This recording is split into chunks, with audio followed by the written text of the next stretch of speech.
হার দিয়েই সিজন শুরু হলো লিভারপুলের। কাল এফএ কমিউনিটি শিল্ডের ফাইনালে লিভারপুলকে হারিয়ে কমিউনিটি শিল্ড জিতে নিল ক্রিস্টাল প্যালেস। পেনাল্টি শুটআউটে ৩-২ গোলে ম্যাচ জিতল প্যালেস। এই নিয়ে ওয়েম্বলি স্টেডিয়ামে পরপর ২টি ফাইনাল হারল লিভারপুল।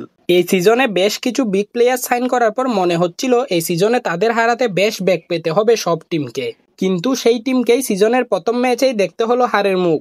এখান থেকেই বোঝা যায় ফুটবলে এভরিথিং ইজ পসিবল। ম্যাচের ৪ মিনিটের মাথায় লিভারপুলকে এগিয়ে নিয়ে যায় তাদের নতুন স্ট্রাইকার হুগো একিটিকে। বক্সের একদম সামনে থেকে দুর্দান্ত এক শটে লিভারপুলের প্রথম গোলটি করে লিভারপুলের এই নতুন striker.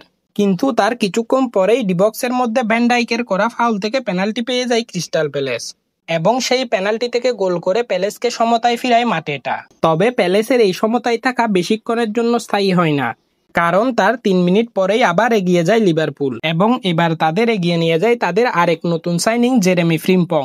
Outside of the box থেকে দুর্দান্ত এক লুপিং শটে লিভারপুলকে ২-১ গোলে এগিয়ে নিয়ে যায় তাদের এই নতুন সাইনিং। এরপর পুরো ফার্স্ট হাফে কন্ট্রোল ফুটবল খেলে লিভারপুল এবং মনে হচ্ছিল এই ম্যাচ তারাই নিয়ে যাবে, কিন্তু সেকেন্ড হাফেই ঘুরে দাঁড়ায় ক্রিস্টাল প্যালেস এবং সেকেন্ড হাফে কি দুর্দান্ত পারফরমেন্সটাই না করে তারা।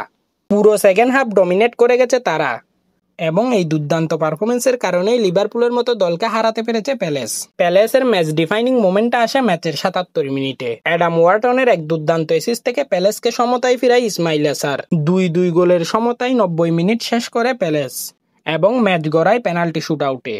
এবং শুটআউটে লিভারপুলের হয়ে নেওয়া প্রথম ২ পেনাল্টি মিস করে মোহাম্মদ সালাহ এবং অ্যালেক্সিস ম্যাকঅ্যালিস্টার এবং শুরুতেই পিছিয়ে যায় লিভারপুল, যেখান থেকে তারা আর ফিরে আসতে পারেনি এবং পেনাল্টি শুটআউটে ৩-২ গোলে জিতে কমিউনিটি শিল্ড জিতে নেয় ক্রিস্টাল প্যালেস।